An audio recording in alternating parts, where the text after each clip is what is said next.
Here we go. All right. Hey, everybody. Live.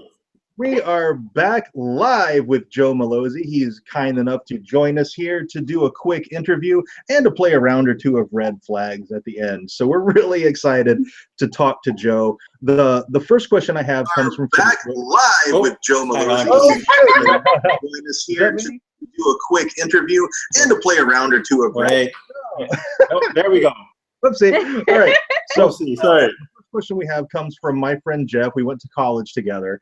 And he wanted to ask if possibly in season 3, we're going to get more stories from different dimensions now that we've introduced kind of the multiverse.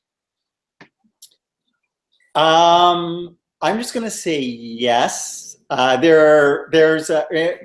actually, I can answer that in two ways. One is at the end of our big parallel universe episode, we actually see an alternate Marauder come over with us and then jump into FTL. So there's that FTL-capable Marauder that came over from the alt universe, and presumably there's someone in that Marauder, and we're going to find out this season. And also, at near season's end, there will definitely be, I guess, a story that deals with another realm, if you will. Okay, that's really exciting. Yeah. All right, so congratulations, next, for getting renewed for season 3. Oh, thank goodness. Thank you. I know, right? Thank you guys for supporting the show. So where are you in the development of season 3? Are you still writing episodes, or are you in like building sets, or where are we right now?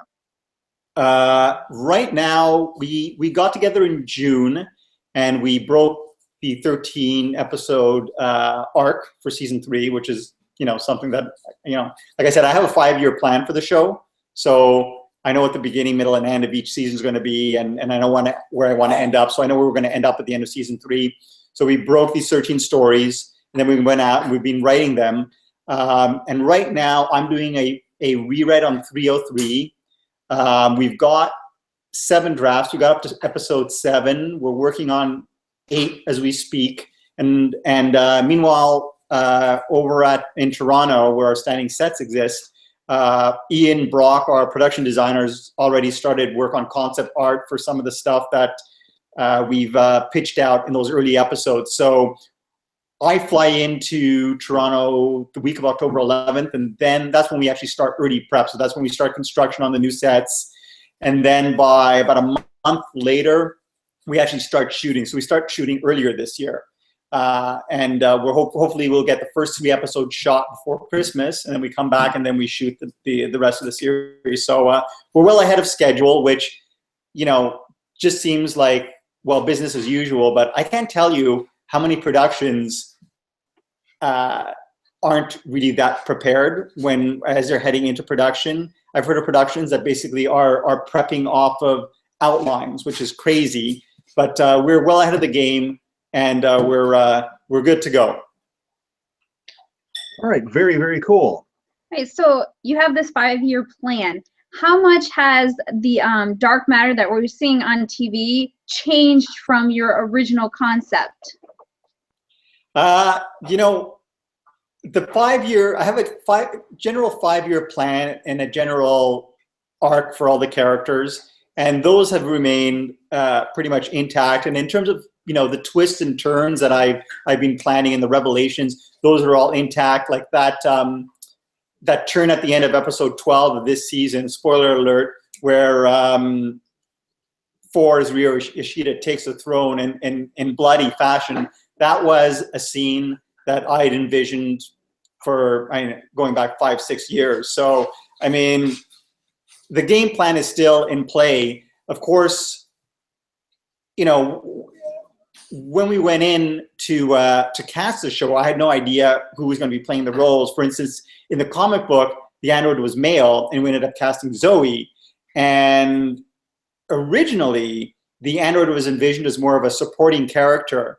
But given how fantastic Zoe is, we ended up writing more to her. In fact, actually, we were short in a number of episodes in season 1, so I ended up writing extra scenes, which turned out to be extra android scenes. And then from there, we started to build her character, and we added a whole other layer to her character and a sort of journey that we're going to be following through on in seasons to come.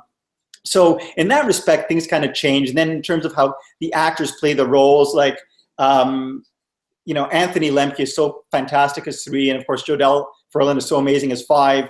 And they were so good in season 1 that I knew I wanted to do some scenes and some episodes where, you know, they're kind of thrown together. So as a result, we ended up doing episode 11 of this year, where they're, you know, out in the woods and having to rely on each other. And we're kind of developing that kind of weird, kind of well, maybe not weird, but I mean, kind of a, you know, a kind of a love-hate relationship between the two, where basically they're, you know, they're always kind of getting on each other's gears, but they're, you know, there's that kind of like familial affection that you see underneath the surface. And that's what I really liked about their performances. So, I mean, a lot of it really stems from performance, and that kind of guides me in terms of character development and the types of kind of stories we want to tell. But overall, you know, the game plan I have in mind still is in play.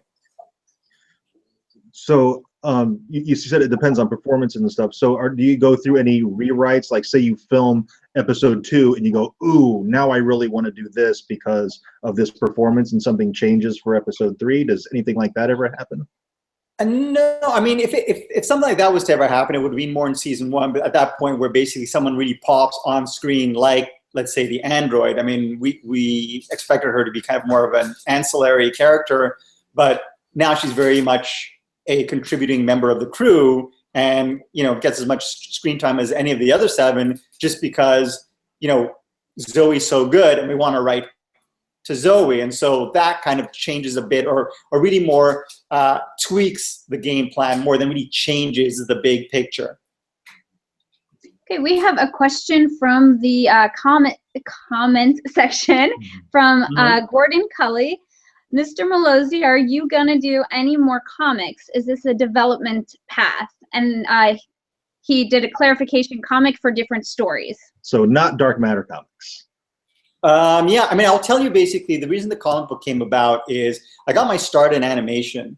I was a manager of animation for an animation company in North America, and I just got to know that people would come in and pitch original ideas, but the people in charge were never interested in original ideas. They liked what we call established properties, like IPs, so comic books, things based on pre-existing material.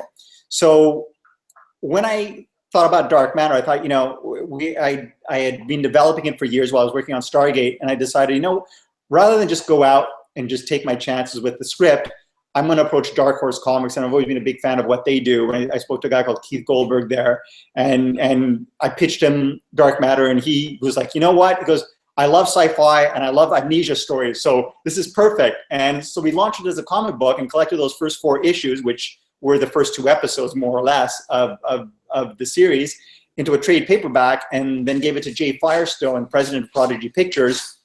And he hustled really hard and went out and used the graphic novel as a selling tool, and, you know, God love him, got the show picked up. So I would really love to go that route. In fact, I was actually back in LA just a couple of weeks ago, and I spoke to Keith about maybe working on a couple of other projects. So yes, I'm working on actually 2 more genre, I guess, pilots. One is a finished script.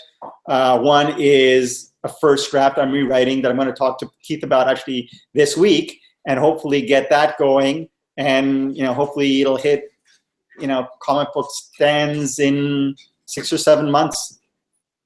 That's really cool. Yeah. Speaking of Dark Horse, they're doing a lot of Alien limited run comics, Predator limited run comics, that kind of stuff. I'm just going to throw it out there. I would love to see a Joe Mallozzi written Alien story. You know, just putting it out into the universe. I've always been, to be honest with you, I've always been a huge fan of comic books. Like, growing up, it's always come in waves where I would start reading everything and then slowly but surely kind of drop titles, and then go through like a 2 or 3 month period when I wouldn't read anything. And then I just pick up everything and start reading again. So now I'm reading we mentioned before things started, Vision by Tom King, which I think is amazing. Afterlife with Archie, which is a crazy, amazing zombie title that I thought would be silly, but is actually so good. And I think it even rivals Walking Dead. Apologies, Walking Dead fans.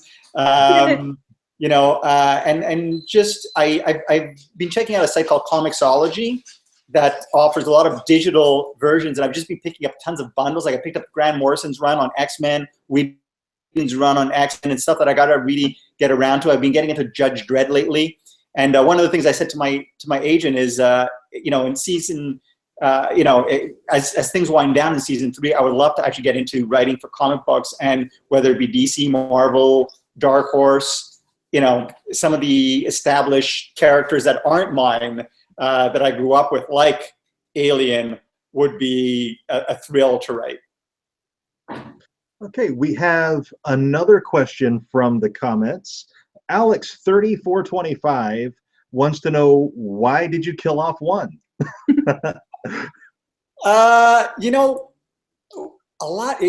Season 2 is very dark. And as we head into season 2, I said, season 2 really put the dark in dark matter. And, one of the things that, I guess one of the challenges of making television is the fact that you have these characters and you accept them as, your recurring players. And it's very rare that when you put them in danger, the audience actually feels that sense of danger, that sense of the potential loss, if you will. Unless you're watching, let's say, Game of Thrones or Walking Dead, and what they're very good at, they do very well, is conveying the sense that no one is safe. And right off the get-go, that's what we kind of wanted to do in season 2. And he was a character who clearly a fish out of water, much like Five. But sort of unlike Five, he was kind of a guy who kind of never really fit in and wasn't really, fit in just in terms of, obviously he was accepted a member of the crew, but in terms of kind of the contributions, she could contribute in sort of a practical way. He was always kind of the moral center of the group, and just losing him, I guess, drove home the point that A, no one is safe, but B, these people are bad people, and even though were bad people, and even though they try to change, their past always comes back to haunt them. And so if you hang around with people like this, chances are that their past could potentially catch up with you. And so, in the case of Jace Corso coming up, it's as a result of, his actions he took to join the crew that end up costing him in the end. And, it's still kind of open-ended. There's a question of who hired Jace Corso. And one of the things that I promised the fans is it's not going to be a type of show where we throw out all these questions and we never give you answers. I have answers to everything. And we're going to be getting a lot of answers in season 3. A few more questions, but a lot of answers, like that black entity that came out of 3. What was the deal with that? A lot more backstory elements on characters like 5 and 6, and we actually find out the origins of the android next season. So to get back to the point we were making, we killed them off again to basically convey the sense that no one is safe, and the fact that kind of everything that these characters touch in a way, turns very dark and turns very bad. And it's a lesson that we learned through Devin's involvement with them, and ultimately Nyx's involvement as well. Okay, speaking of Nyx, she is confirmed dead via an interview you gave previously. But since you've introduced this multiple dimension, this multiverse effectively, what are the chances that we get another version of Nyx in the future? Did you want a percentage chance? I don't know. Tough to say. One of the things that we used to tell people on Stargate whenever we used to kill off their character is, this is sci-fi. No one ever really dies in sci-fi. But dark matter, I sort of want to make it a point to sort of not go that route. Like when we killed off one, everybody was like, oh, he's a clone. He's coming back. We didn't do that. You know, oh, there's, you know, he can come back as you know, as a parallel version of himself. And sure, there's that possibility. And, you know, we do introduce kind of Jason Corso, but I think it's, you know, sometimes it's a little too easy, and it just kind of takes away from kind of the sense of loss and the sense of I guess, suspense. The fact that basically we can just, you know, head over to the other universe and pick up another copy of Nick. So I will never say never. I will say most unlikely, though. Okay, that's fair, and that's actually very satisfying, because knowing that your favorite characters aren't necessarily safe, actually I think makes you more invested in them while they're still on the show. Yeah. So thank you for that. I really appreciate that answer. We had a couple people in the chat asking about your dogs. Is something up here with your dogs, or are they just curious how your dogs are doing? Just that. Where's Lulu? This is Lulu, and she is going in for spinal surgery. Oh, okay. That's on Tuesday, and then over here, I had to delay my my trip to Toronto to make sure she got spinal surgery. And now this Thor here is Bubba. He's in cosplay. Yeah, and Bubba, hang on. And he's been feeling a little under the weather, but they're old dogs. They're Bubba's 14, Lulu is 9. So you know, I talk about them a lot on the blog. You know, I've been doing this blog for almost 10 years now, and I haven't missed a day of blogging. And because of, you know, the fact that I blog every day, I talk about the show a lot. So, you know, if you're a Stargate fan, head over to the blog and do a search for Stargate. You know, there are tons of behind-the-scenes pictures and stuff, as well as tons of behind-the-scenes pictures on Dark Matter. But in addition to talking about Dark Matter, you know, I tend to talk about my life, the recent trip to Japan, and of course the dogs. So the dogs are like the recurring characters of my blog. So thanks for asking, everybody.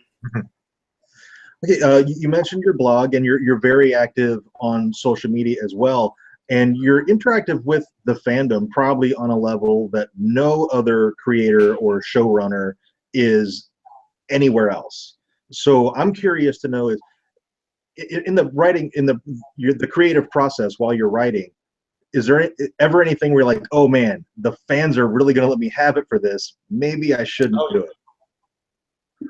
There's never maybe I shouldn't do it, but there's always, oh man, they're gonna flip out over this, or they're gonna love this, or, you know, for instance, in season 1, another example where an episode was short was episode 7, the Wendy the android episode, and I needed a scene, so I remembered that when Zoe Palmer, who is our android, came in to do her interview, her audition, the person who had auditioned before her was British and did it with a British accent. I was like, I just love the idea of an android with a British accent. So Zoe came in, did her audition, and I said, can you do it with a British accent? She's like, sure. And then she did the android with a British accent. She goes, I can do Jamaican as well. I'm like, great. And she did Jamaican. And so when I was thinking about a scene, I came up with that idea for the android coming across one and running through these like 6 or 7 different accents. And I remember writing the scene, and a lot of people objected and said, this is just too crazy and too silly, take it out. And I said, no, the fans are gonna love it. I knew the fans are gonna love it. And so I kept it in, and sure enough, the fans loved it. I think I got, you know, after 12 years on Stargate and now 2 years of Dark Matter under my belt and being a huge sci-fi fan, I kind of have a good sense of what I think fans like in general. I mean, not, you know, I can't predict, you know, all the time, but I kind of have a good sense of what they like, and most importantly, what they don't like. So in a recent blog post, I actually asked the fans to weigh in and tell me not what they wanted to see on the show, but what they didn't want to see on the show. And I got over 80 comments, and it was very interesting, but not at all surprising what they don't want to see on the show. But I just wanted to affirm that fact for me and anybody else who may, you know, have an opinion. All right, so we've had a couple of different comments in our little comment section here about aliens and our crew encountering aliens at any point during the 5-year plan. Chances are good. There's a possibility that they may have already encountered an alien. There's, I will say, again, I don't want to give too much away, but there's a very good chance that, season 3 will be the year that they meet an unearthly force or forces. Okay. Very cool. So we've got a lot of comments in the chat as well about the Red Trial, is what people are calling it. Okay. All right. Fair enough. And in that, of course, the leadership of the Seers was annihilated. Are the Seers still a threat? I wouldn't say they're a direct threat anymore because the leadership were the ones who were after Nyx. However, just because the leadership is gone doesn't mean that the Seers are done. They are, I guess, a player that are still out there in our universe. And there's a lot of players in season 3. It seems like the universe that you've built is just steadily getting bigger. And how does that change the writing process and trying to keep up with all these different elements? Season 1, very much, we wanted to keep kind of very enclosed and more or less, we'd have to do with the ship and the characters, and they find out about each other. And so, it was very micro. And then in season 2, we wanted to open things up. We begin to learn more about the world and as the lead up to this corporate war. And so definitely, they went out on missions and we introduced more characters, and we will be expanding things definitely in season 3. Like I said, I have the 5-year plan sort of. So season 1 ends with that betrayal, which is a huge deal. Season 2 ends with that enormous explosion that presumably sets off this corporate war. And then heading into season 3, we're looking at probably corporate war, how our characters play into that, and a holy crap finale that I think you're gonna like. Right. Excellent. Let's see, what else do we have here? Right, we touched on Nyx, we touched on the Seers. Just see if we have anything. By the way, just getting back, you asked about if having all these balls in the air makes it challenging. It reminds me when I was on Stargate and Paul and I wrote for season 4, and after we finished season 4, we were like, that's it, we're out of ideas. I don't know how we can do a 5th season or come up with new stories. But because there's a mythology and a backstory, you're always able to go back and mine that. So that's one of the great things about, establishing all these new storylines. And another thing, which is great, is that I think having all these balls in the air makes, I think, Paul is the co-creator, indispensable, I think, to the production. In that, basically, like I said, we've kind of layered in all this stuff and we know the answers. So basically, hopefully we'll be given the opportunity to, complete our story in very satisfactory fashion. In season 2, we met Devin, of course, and Nyx quickly became a fan favorite character.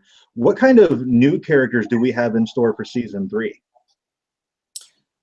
I will say that,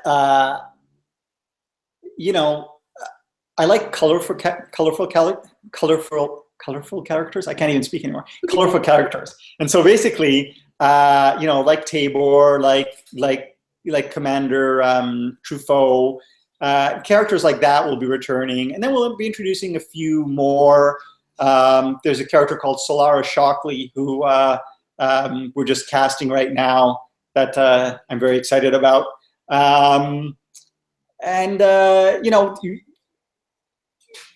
At the end of the day, though, season 3, we're going to really try to focus on our core crew. And like I said, really do more of a job of exploring their backstories. And there were certain elements that, for instance, we established in season 1 that we didn't really touch on in season 2 that still exist. Like, for instance, the fact that 5 has everyone's memories, deep in her subconscious. We haven't tapped them because the last time we did, it proved dangerous to her, but they're still in there. And that's something, for instance, we're going to revisit in season 3. Evil Jade in the chat has asked you said before, you asked fans, what don't you want to see in Dark Matter? Yeah. And so Evil Jade wants to know, what don't they want to see? What don't they want to see? They don't want to see any more characters die. One, any more main characters die. That's not a surprise. They don't want to see romance because that tends to sort of kill their enjoyment of the show. And again, that's not surprising because it's something that you kind of learn on Stargate, that basically, as soon as you introduce romance into the show, the character, the fans are like, ugh, here we go. It feels like kind of a soap opera. Those are the two main ones. And a lot of, obvious stuff like, setting up stuff and not paying it off and introducing perfect characters who can do no wrong, things like that. Okay. Okay, so we have 2 comments from Ion Trone and Joanne Verbeek, both asking about Stargate alum actors possibly being any in season 3. And Brian S., not Joanne, and how it's been working with former Stargate actors. One of the great things about working, in like any line of work is, you work with people, you get to know them, you get to know who's good at what they do, you get to know who is fun to work with and pleasant to work with. And those are the people you want to work with again. So that's kind of what I've set out to do. And it's not always the case. I mean, there are a lot of actors that I worked on Stargate who are busy and I've been able to get on the show, but not for lack of trying. And certainly I want to, continue to try to get more actors, Stargate alums on the show.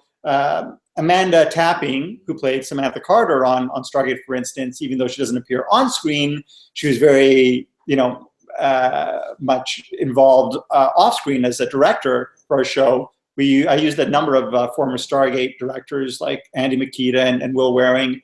Of course, David Hewlett as Tabor, formerly Dr. McKay, Roddy McKay, came and did the show, and he's a blast to work with. Also, Tori Higginson. I'm a huge Tori Higginson fan. Formerly Dr. Weir, Stargate Atlantis, presently Commander Truffaut. Mike Dopid, who appeared on all 3 Stargate shows, SG-1, Atlantis, and Universe. Universe as Varro, a member of the Aleutian Alliance, and of course on Dark Matter as Eric Snero. So yeah, I mean, definitely it's something hopefully Stargate fans can watch out for because it's something I definitely want to continue to do. I'd like to see some Robert Picardo. I'm just going to throw that out there. It's funny. I was just in LA about 3 or 4 weeks ago, and I had dinner with Robert, and he said he was actually going to be spending time in New York, which is closer to Toronto. So if we can maybe work something out. We can find the proper role for him. SuperCon, just a couple months ago in July, and he is an absolute delight. He is an amazing person. Yeah, he is. I mean, I got along with a lot of people. Well, with most of the people I work with over time on my various shows. But Bob is a guy who I've continued to have a really great friendship with, and whenever he's in town, we'll go to dinner. Whenever I'm in town, we'll go to dinner.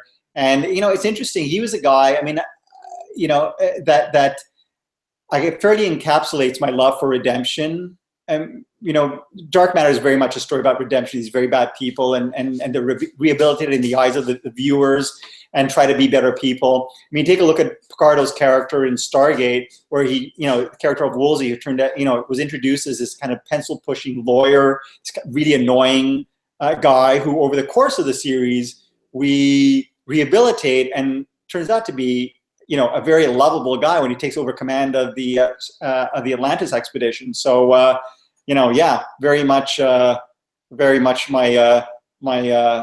redemption theme in play there too. We have a comment in the chat from Alex Felix, who wants to know your thoughts on the rising artificial intelligence danger in the world of dark matter, and what kind of how big is that threat to our heroes and to the populace, I guess, at large in the universe? You know, it's funny. Paul and I ended up writing. It was a 6-hour miniseries that was edited down into a 2-hour movie that nobody saw, called that dealt with just that. It was called Delete, and it dealt with the singularity and the idea that, of course, you continue to improve artificial intelligence to the point where, you know, it becomes sentient and then ultimately turns against you. So, you know, in some measure, we are actually exploring that through the androids and the fact that they're seeking, you know, survival over servitude through, you know, through Victor and his fellow androids, and they were characters that we introduced in season 2, who we'll be definitely seeing again in season 3, and how you know their relationship affects the android is going to be very interesting. It's something to watch out for.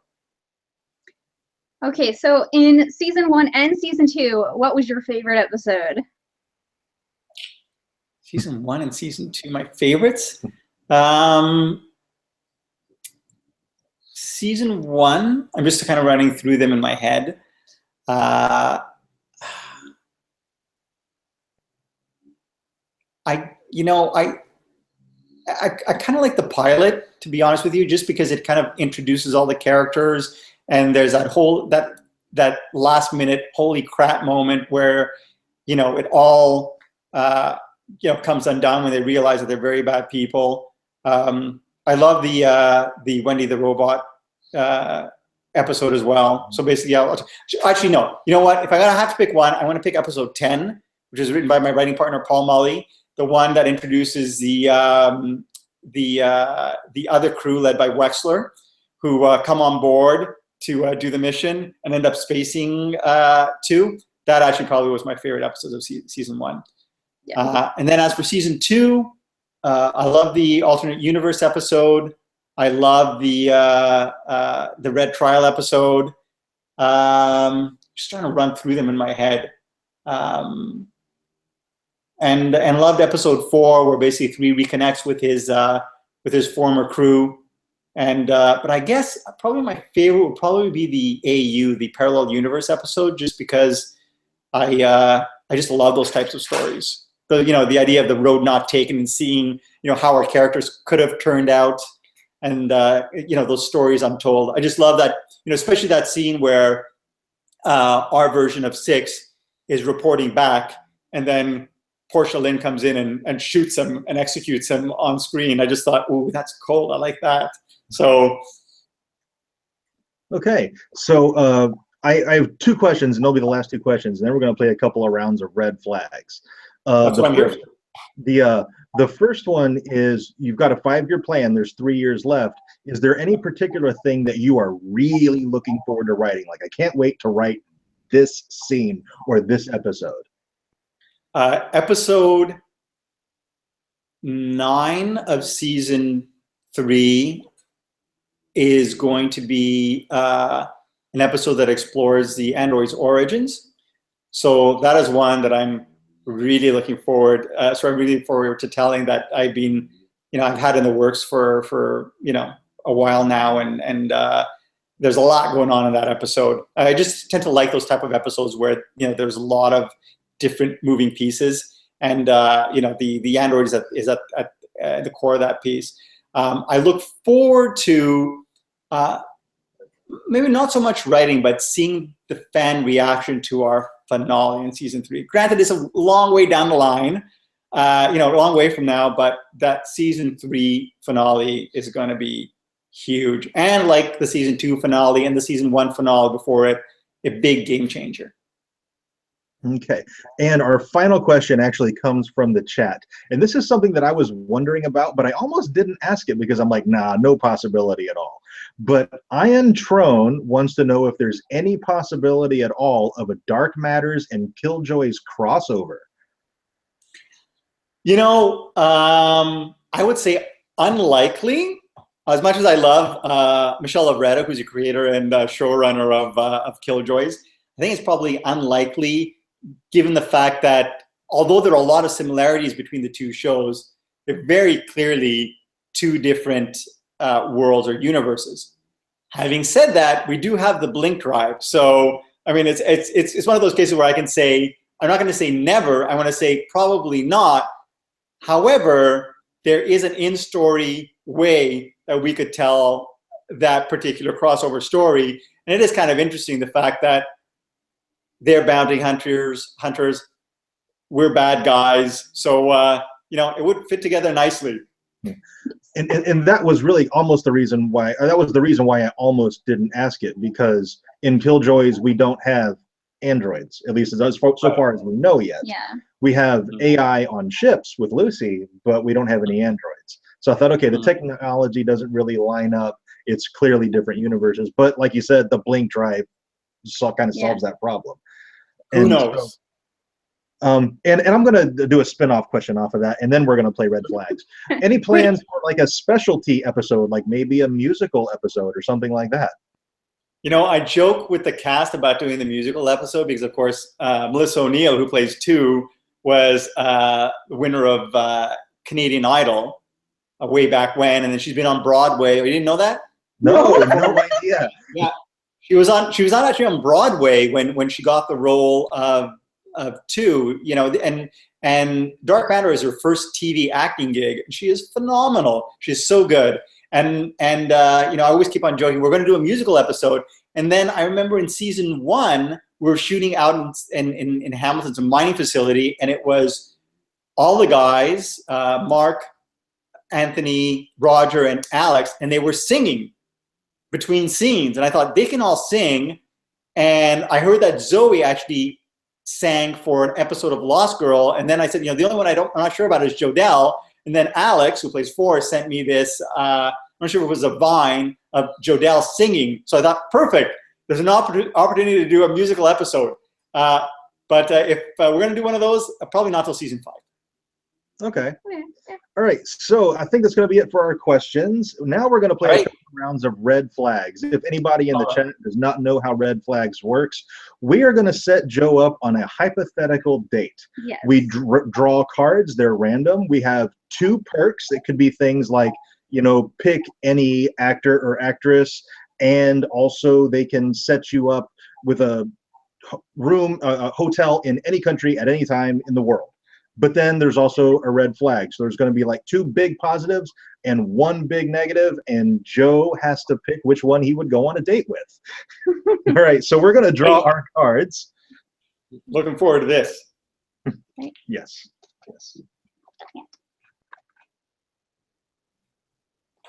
All right.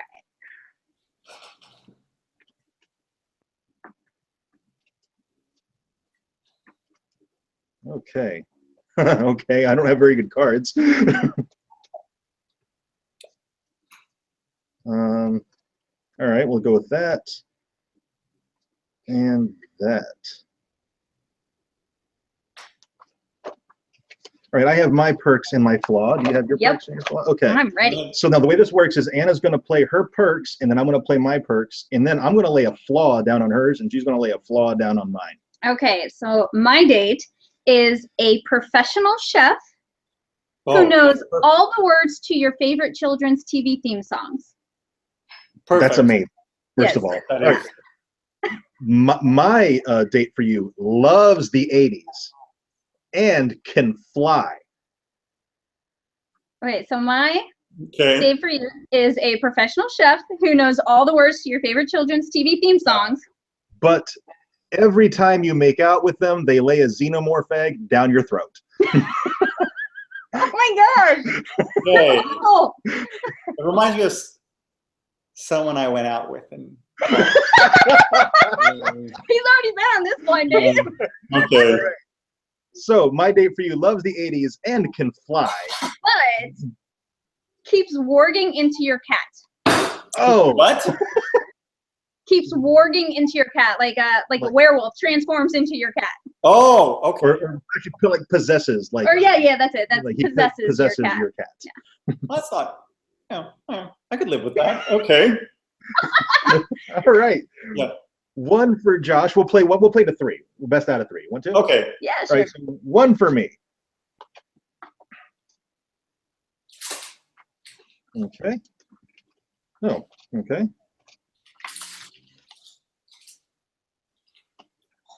Xenomorph eggs and chewing with a mouth open are my 2 biggest turnoffs. Okay. I got good cards this time. Okay. Here we go. Sounds ominous. My date for you, Joe, is royalty, and for as long as you date them, you will have all the powers of Superman. Ooh, that's good. Yeah. Oh, that is good. Yeah.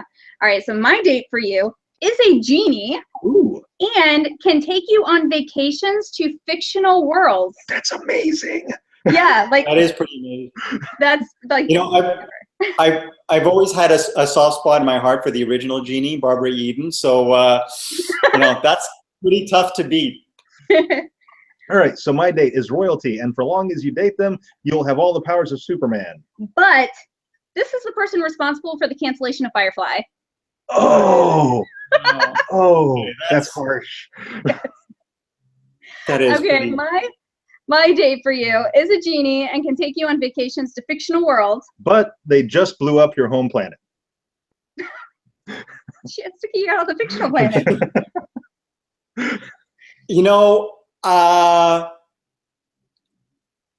I'm going to go with Anna on this. It's something I can live with, I think. Okay, so it's tied 1-1. This is the game point here. Too many. Wait, before you continue, while Okay. I was in Japan, I picked up this T-shirt. Do you see?